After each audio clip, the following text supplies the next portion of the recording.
రాకాలోకంకి స్వాగతం. ఈ కంటెంట్ మీకు నచ్చినట్టయితే లైక్ చేయండి, మీ బంధుమిత్రులకు షేర్ చేయండి. ఇప్పటి వరకు సబ్స్క్రైబ్ చేసుకోకపోతే సబ్స్క్రైబ్ బటన్ని నొక్కండి. అదేవిధంగా బెల్ ఐకాన్ని కూడా తప్పనిసరిగా నొక్కండి. జై హింద్. పాకిస్తాన్లో ఉన్నటువంటి జియోపొలిటికల్ అనలిస్టులు, విశ్లేషకులు, యుద్ధ వ్యూహాల గురించి మాట్లాడేటటువంటి మిలిటరీ జనరల్స్ వీళ్ళందరూ కూడా చాలా గర్వంగా చెప్పేది ఏంటంటే మా జాగ్రఫీయే మా బలం. మా దేశము ప్రపంచ మ్యాప్లో ఎక్కడుందో అదే మా బలానికి కారణం. ఎందుకంటే మేము పెరడు తెరిస్తే భారతదేశంలోకి ప్రవేశిస్తాము, మేము ముందు వాకిలి తెరిస్తే మేము అటు ఇరాన్లోకి ఇటు ఆఫ్ఘనిస్తాన్లోకి ప్రవేశించగలము. అదేవిధంగా మేము కిటికీ తెరిస్తే సెంట్రల్ ఏషియాలోకి ప్రవేశించగలము.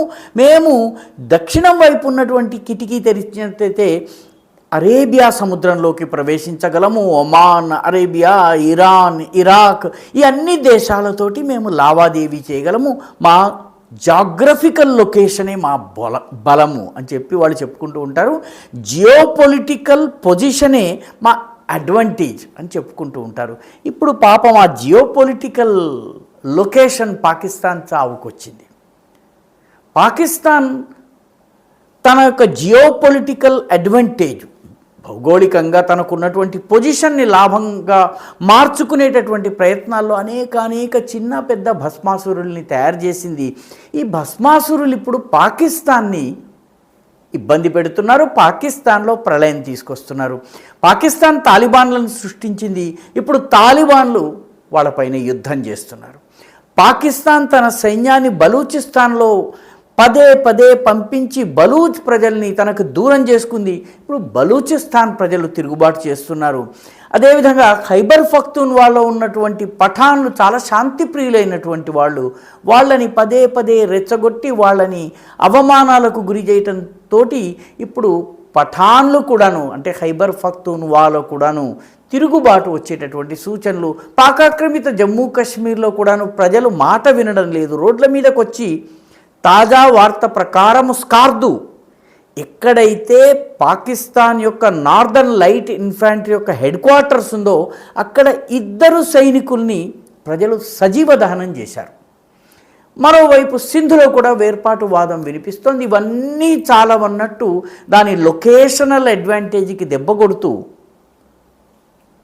ఆఫ్ఘాన్ తాలిబాన్లతో పాటు వాళ్ళు లోకల్గా సృష్టించినటువంటి తెహరీకే తాలిబాన్ పాకిస్తాన్ అనే పిల్లపాము కూడా బుసలు కొట్టేస్తోంది.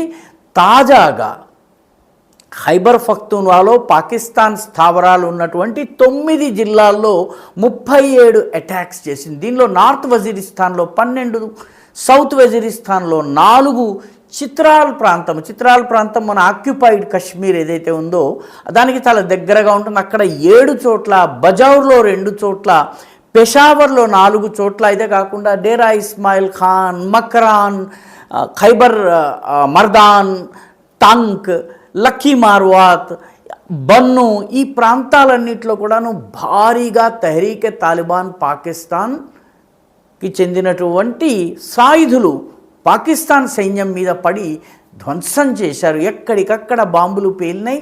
ఇటు ఆఫ్ఘన్లు కొడుతున్నారు, ఇటు అంతర్గతంగా తెహరీకే తాలిబాన్ పాకిస్తాన్ ఇష్టారాజ్యంగా కొడుతున్నది. దీనివల్ల షోరాబాద్లో ఉన్నటువంటి అత్యంత కీలకమైనటువంటి పోస్టును వాళ్ళు వదిలేసుకోవాల్సి వచ్చింది. పాకిస్తాన్ సైనికులు వదిలేసి పారిపోవాల్సి వచ్చింది. తమాషా ఏంటంటే ఆఫ్ఘనిస్తాన్ ఇప్పుడు చెబుతోంది మేము పాకిస్తాన్తో 10 సంవత్సరాలు యుద్ధం చేయడానికి సంసిద్ధంగా ఉన్నాము. దీని అర్థం ఏంటంటే ఆఫ్ఘన్లు ఇంతటితో వదిలిపెట్టరు, ఆఫ్ఘన్లు తాము కోరుకున్నటువంటి లక్ష్యం చేరేంత వరకు ఈ యుద్ధం సాగుతుంది.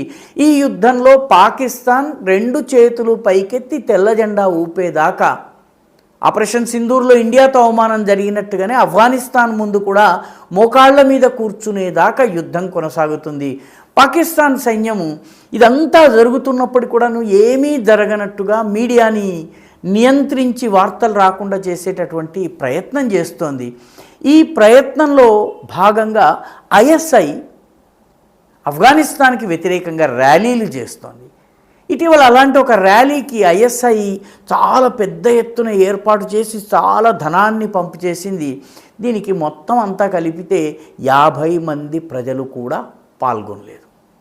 అంటే ఆఫ్ఘనిస్తాన్తో జరుగుతున్నటువంటి యుద్ధం విషయంలో ఖైబర్ పఖ్తూన్వాలో 50 మందిని పోగు చేసేటటువంటి సామర్థ్యం కూడా పాకిస్తాన్ గూఢచారి వర్గమైనటువంటి నిజానికి పాకిస్తాన్ని పరిపాలిస్తున్నటువంటి ఐఎస్ఐకి లేదని తెలిపోయింది. ఈ విషయము గతంలో పాకిస్తాన్ సైన్యంలో పనిచేసి ప్రస్తుతము ఇంగ్లండ్లో నివసిస్తున్నటువంటి మేజర్ ఆదిల్ అనేటటువంటి సైనికుడు తన యొక్క సోషల్ మీడియాలో ఈ విషయాన్ని చెప్పారు. ఎందుకంటే పాకిస్తాన్లో ఉన్నవాడు ఈ మాట చెప్పలేడు, సమాచారాన్ని బయటకు చేరవేయగలరు. ఆ రకంగా సమాచారాన్ని పొందినటువంటి మేజర్ ఆదిల్ ఐఎస్ఐ ఆఫ్ఘనిస్తాన్కి వ్యతిరేకంగా ర్యాలీ చేస్తే 50 మంది కూడా పోగు కాలేదు ఖైబర్ పఖ్తూన్వాలో. అంటే ఖైబర్ పఖ్తూన్వాలో ఉన్నటువంటి ప్రజలు పాకిస్తాన్ వైపు లేరు. తెహ్రీక్ తాలిబాన్ పాకిస్తాన్ వైపు లేదు.